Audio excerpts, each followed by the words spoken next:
नमस्कार, आप सबका स्वागत है एजुकेशन मंत्रा एनसीईआरटी चैनल में। तो पिछली क्लास में परसेंटेज के कुछ सवाल किए थे। आज भी परसेंटेज के कुछ अच्छे सवाल करेंगे जो अक्सर एग्ज़ाम में पूछे जाते हैं। तो देखिए आपके सामने जैसे पहला क्वेश्चन दिया है, वरिष्ठ कर्मचारियों के सेवानिवृत्ति के कारण एक उद्योग में उत्पादन 20% कम हो गया। कार्य करने के घंटों में कितने प्रतिशत की वृद्धि करने से आरंभिक उत्पादन पुनर्स्थापित किया जा सकेगा। देखिए क्वेश्चन में ये बोल रहा है कि पहले किसी कंपनी में जो प्रोडक्शन होता था, प्रोडक्शन में कमी हो गई, 20% की प्रोडक्शन में कमी होगी। यानी कि अगर मान लीजिए पहले प्रोडक्शन 100 होता था, 100 होता था, तो 20 की कमी 80 होने लगा।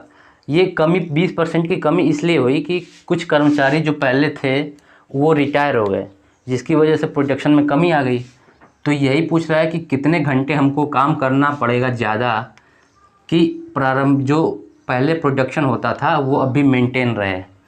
तो देखिए लोगों की संख्या कम हो गई, कर्मचारियों की संख्या कम हो गई, तो यहाँ पे क्या करना पड़ेगा कि काम ज़्यादा करना पड़ेगा। प्रोडक्शन को मेंटेन करना है तो काम ज़्यादा करना पड़ेगा क्योंकि लोग कम हो गए। तो सबसे पहले देखिए 20% जो होता है, 20% की फ्रैक्शन वैल्यू होती है 1/5। तो हम ये कह सकते हैं कि अगर प्रोडक्शन पहले 5 होता था, 5 यूनिट होता था, तो 1 की कमी 4 यूनिट हो रही है अब। तो यही हमको मेंटेन करना है कि 5 से प्रोडक्शन 4 हो गया, तो हमको पहले जो प्रोडक्शन 5 होता था 5 ही मेंटेन करना है। तो हमको काम, जाहिर सी बात है कि जो टाइम है वो उसको बढ़ाना पड़ेगा। लोग कम हो गए तो ज़्यादा काम करना पड़ेगा, ज़्यादा घंटे काम करना पड़ेगा। तो ये प्रोडक्शन का रेशियो 5 से 4 हो गया है, प्रोडक्शन का रेशियो 5 से 4 हो गया, तो टाइम हमको इंक्रीज़ करना पड़ेगा। तो जाहिर सी बात है इंक्रीज़ करने के लिए ये जो टाइम का रेशियो 4 से 5 करना पड़ेगा। जिस रेशियो में प्रोडक्शन कम हुआ उसी का रिवर्स जस्ट उल्टा कर देंगे टाइम का रेशियो, तभी प्रोडक्शन हमारा सेम होगा। तो ये जो है टाइम का रेशियो 4 से 5 करना पड़ेगा। तो यही पूछ रहा है कि जो टाइम है, समय है, वो कितना % हमको बढ़ाना पड़ेगा। तो अगर कोई भी चीज़ 4 से 5 हो रही है तो यहाँ पे 1 का इंक्रीज हो रहा है। अब 4 से 5 हो रही है यानी कि 4 नीचे रखेंगे, परसेंटेज के लिए 100 से गुणा कर देते हैं, तो ये कैंसिल हो जाएगा, ये 25%। तो क्वेश्चन में हम ये कह सकते हैं कि प्रोडक्शन को पहले की तरह मेंटेन करने के लिए हमको टाइम को इंक्रीज करना पड़ेगा 25%। अगला क्वेश्चन देखिए, कमल के पास कुछ सेब हैं, उसने जितने सेब खाए उससे 40% ज़्यादा उसने बेचे। यदि उसने 70 सेब बेचे हो तो उसने कितने सेब खाए। क्वेश्चन में ये बोल रहा है कि कमल के पास जितने सेब है उससे 40%, उसमें जितने खाए उससे 40% ज़्यादा उसने बेच दिया। तो सबसे पहले देखिए, खाए जाने वाले सेब और बेचे जाने वाले सेब, अगर खाए जाने वाले सेब की संख्या 100 होती तो कितना बेच देता, 40% ज़्यादा बेचता, 140 बेच देता। अब इसमें क्वेश्चन में ये दे दिया आपको कि 70 सेब बेचे हों, यानी कि इसकी वैल्यू दे दिया 70। तो पूछा कितने सेब खाए जाने वालों की संख्या मैंने मान लिया था 100। कहने का मतलब 70 की 140 की वैल्यू दे दिया 70, तो आपको 100 की वैल्यू निकालना है। तो सीधे सीधे अगर 140 की वैल्यू 70 दिया तो इसमें अगर 2 से डिवाइड कर दे तो 70 मिल जाएगा। तो सेम खाए जाने वाले सेबों की संख्या 2 से यहाँ डिवाइड कर देंगे तो 50 मिल जाएगा आपको। यही आंसर हो जाएगा, खाए जाने वाले सेबों की संख्या। आप इसको फ्रैक्शन से भी कर सकते हैं। 40% की फ्रैक्शन वैल्यू होती है 40/100, 2/5। कहने का मतलब कि 5 का अगर हम 40% निकालें तो ये 2 होता है। अब खाए जाने वाले सेब और बेचे जाने वाले सेब, अगर मान लेते हैं 5 सेब खाया उसने तो 40%, 5 का 40% 2 ज़्यादा उसने बेच दिए, तो 5 से 2 ज़्यादा 7 बेच दिए। अब क्वेश्चन में दिया कि 70 सेब बेचे हों, यानी कि 7 की वैल्यू 70 तो 5 की वैल्यू 50। ये आंसर हो जाएगा। देखिए अगला क्वेश्चन है, जल कर में 20% की वृद्धि हुई लेकिन उसकी खपत 20% कम हुई, तो धन के खर्च में कमी या वृद्धि कितनी हुई यही निकालना है। देखिए 20% की वृद्धि एक बार हो रहा है और खपत में 20% की कमी हो गई है। तो मैंने आपको बताया था कि अगर ऐसा आपको क्वेश्चन जहाँ भी दिखे तो आपको सक्सेसिव चेंज का फार्मूला जो होता है x + y + xy divide by 100, इस फार्मूले से हम निकाल सकते हैं ओवरऑल कितना मतलब वृद्धि या कमी के लिए। अब अगर वृद्धि होती है तो प्लस, वृद्धि के लिए प्लस लिखते हैं प्लस का साइन, और कमी के लिए माइनस का साइन लिखते हैं। यहाँ पे देखिए 20% की वृद्धि हुई तो वृद्धि के लिए प्लस ले लिया, और 20% खपत में 20% की कमी हुई, यहाँ पे -20 ले लिया, प्लस वृद्धि वाला +20 और कमी के लिए -20 बट्टे में 100। ये कट कैंसिल हो जाएगा और ये ऊपर हो जाएगा -400 डिवाइड बाई 100, ये हो जाएगा -4। अब देखिए माइनस का साइन यहाँ पे आप क्या शो कर रहा है, माइनस का साइन ये शो कर रहा है कि ये कमी हो रहा है, 4% की कमी हो रही है। तो खर्च में कितनी कमी होगी, 4% की कमी हो जाएगी। आप ऐसे भी कर सकते हैं, देखिए 20% की वृद्धि हुई तो आप ऐसे भी कर सकते हैं कि 20% की फ्रैक्शन वैल्यू होती है 1/5, मतलब कि वृद्धि हो रही है तो 5 है अगर तो 6 हो जा रहा है, और खपत 20% कम हुई, 20% कम मतलब 1/5 फ्रैक्शन वैल्यू है, तो 5 से 1 कम 4 हो जा रहा है, 5 से 1 कम 4 हो जाता है। तो यहाँ पे दोनों का मल्टीप्लाई करेंगे तो 20 से कितना हो जाएगा, 24। यहाँ पे देखिए कमी कितने की हो रही है, ये 25 हो जाएगा, 25 से 24 हो जा रहा है, कमी हो जा रहा है 1 का 25 पे डिवाइड बाई 25 इंटू 100। ये 25 से 24 मतलब कमी हो रहा है, -1 की कमी 25 पे, ये कैंसिल कर देंगे तो कितना आ जा रहा है, -4। माइनस का मतलब कि कमी हो रहा है, तो -4, ये 4% की कमी हो जाएगी। देखिए क्वेश्चन है, वर्ष 2001 में एक इमारत का मूल्य उसके मूल मूल्य का 80% था। 2002 में मूल्य उसके मूल मूल्य का 60% था।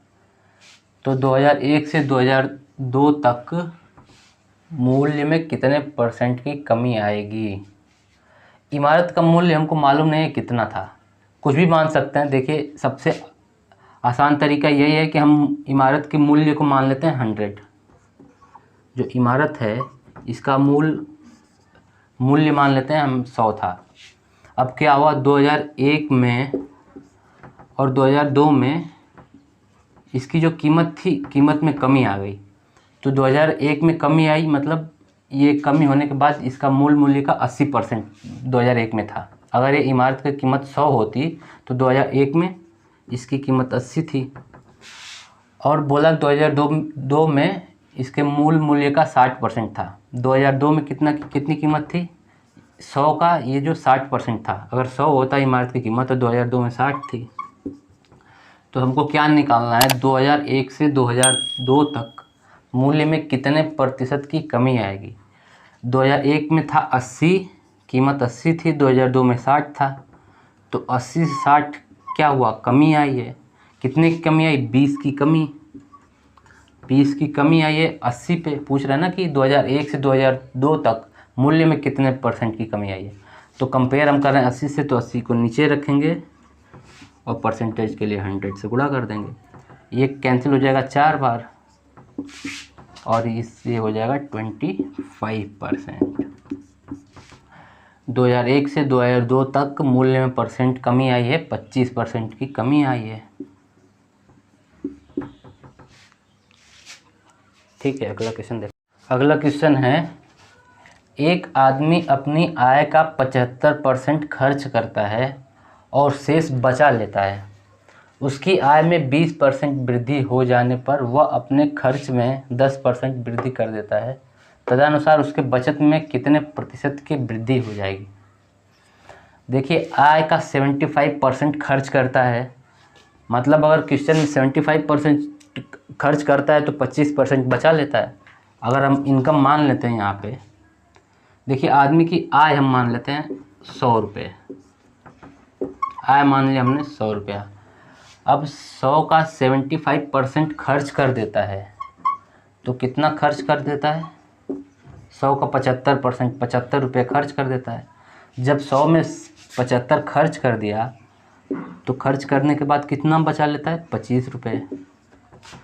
अब क्या बोल रहा है, कंडीशन दे रहा है ये कि अगर उसकी आय में 20% की वृद्धि हो जाती है, वृद्धि हो जाने पर आय पहले 100 था, 100 से 20% का इंक्रीज हुआ, तो अभी 100 से इंक्रीज होने के बाद आय क्या हो गया? 100 से 20% बढ़ गया, मतलब 100 का 20% 20 और बढ़ने के बाद हो जाता है 120। तो वही बोल रहा है कि आय में 20% की वृद्धि हो जाने पर अपने खर्च में 10% की वृद्धि कर देता है। मतलब पहले खर्च उसका 75 था, इसमें 10% की वृद्धि कर देता है। देखिए 75 का इसमें 10% की वृद्धि मतलब 110%। यही तो कह सकते हैं कि 10% का मतलब इंक्रीज़ करने का मतलब कि 10% बढ़ा दिया, 110% कर दिया। तो 75 का 110% जो है ये खर्चा इसका बढ़ गया, इतना हो गया। तो इसको कैलकुलेट करेंगे तो कितना हो जाएगा? ये 5, 2 और 8, 82.5। मतलब कि आय इनकम 120 होने के बावजूद इसका खर्चा हो गया 82.5। अब देखिए बचत 120 अगर इनकम होती, उसमें 82.5 खर्चा कर देता, तो इसकी बचत कितनी होती, कितना बचा लेता? 120 में 82.5 माइनस कर देंगे, ये 82.5, इसको माइनस करेंगे तो 0.5 और ये 37 और 0.5, ये मतलब इनकी बचत हो जाती 37.5। अब देखिए क्वेश्चन में ये पूछ रहा है कि उसके बचत में कितने प्रतिशत की वृद्धि हो जाएगी, बचत में कितनी वृद्धि हो जाएगी। देखिए पहले बचत कितना था, पहले बचत था पहली केस में 25, 20% बढ़ने के बाद आय हो गया 120, तो बचत इसका हो रहा है 37.5, 37.5। तो हमसे यही निकालना है कि 25 पहले बचत था, 25 के बाद बचत हो गया 37.5, तो इससे कितने परसेंट का इंक्रीज़ हुआ, निकाल देंगे। देखिए 25 से 37.5 हुआ, मतलब 12.5 का इंक्रीज हुआ। पहले 25 था, यानी कि डिवाइड बाई 25 इंटू 100, ये 25 से कैंसिल हो जाएगा 0.5 टाइम्स, 0.5 इंटू 100, ये हो जाएगा 50%। तो उसके बचत में कितने परसेंट की वृद्धि होगी, बचत में 50% की वृद्धि हो जाएगी। देखिए आपके सामने क्वेश्चन जैसे दिया है, एक आदमी ने अपनी पूंजी का 1/3 भाग 7% पर, 1/4 भाग 8% पर तथा शेष 10% पर निवेश किया। यदि उसकी वार्षिक आय 561 रुपये हो तो पूंजी कितनी है। तो देखिए सबसे पहले क्या करेंगे कि पूंजी जो है, हम पूंजी को मान लेंगे, ऐसी वैल्यू मान लेंगे जो जिसका 1/3 भी करना है और 1/4 भी करना है, तो 3 से भी कैंसिल हो जाए और 4 से भी कैंसिल हो जाए, तो ज़्यादा कैलकुलेशन नहीं करना पड़ेगा। तो देखिए 3 और 4 का हम मल्टीपल मान लेते हैं 12, तो हम पूंजी को ऐसा मान लेते हैं, पूंजी इज इक्वल टू, पूंजी को मान लेते हैं 12x। अब देखिए इसका 1/3 करेंगे तब भी कैंसिल हो जाएगा इससे, और 1/4 करेंगे तब भी आराम से कैंसिल हो जाएगा। तो अब देखिए क्वेश्चन में 1/3 भाग 7% पर, इसका 1/3 हम करेंगे तो कितना हो जाएगा 4x। अब 1/3 भाग 7% पर निवेश किया, इसका 7% प्लस 1/4 भाग 8% पर, इसका 1/4 भाग कितना होगा 3x। इसको किया 8% पर निवेश किया है, 8% प्लस शेष का 10% जो है, शेष 10% पर निवेश किया। देखिए 12x में से 4x तो यहाँ निकल गया, ये 4x, 3x यहाँ आ गया, तो शेष कितना बचा, 12x में से 3 और 4x निकल गया, यानी कि 7x निकल गया, तो बचा शेष 5x। तो यही जो 5x बचा हुआ है, इसको 10% पर निवेश किया, इसको निवेश करने पे क्या हुआ, वार्षिक आय 561 रुपये है, ये 561 रुपये के इक्वल हो जाएगा। अब इसको कैलकुलेट करना है हमको, तो ये 28x divide by 100 plus 24x divide by 100 plus 50x/100 is equal to 561। देखिए 28, 24 और इसको ऐड करना है, तो ये कितना हो जाएगा, 50, 28 और 24 जोड़ेंगे तो ये 2 और 102, 102x इज इक्वल टू कितना हो जाएगा, 561 इंटू 100। यहाँ से x की वैल्यू आ जाएगी 561 डिवाइड बाई 102 इंटू 100। इसको कैंसिल कर देंगे तो ये 3 से कैंसिल हो जाएगा, 1 4 टाइम 3 1 2 80, तो ये 17 से कैंसिल हो जाएगा, 17 ये 50, ये हो जाएगा हमारा 550। देखिए x की वैल्यू कितनी आ गई, x की वैल्यू आ गई 550, 550। तो पूछा है कि तो उसकी पूंजी कितनी है, पूंजी हमने मान लिया था 12x, तो 12x की वैल्यू निकालनी है। x का मान आ गया 550, तो 12x की वैल्यू कितनी हो जाएगी, पूंजी हो जाएगी 12 इंटू एक्स, 12 इंटू 550, ये होगा 6600, 6600 रुपये जो इसकी पूंजी है। ये आंसर हो जाएगा।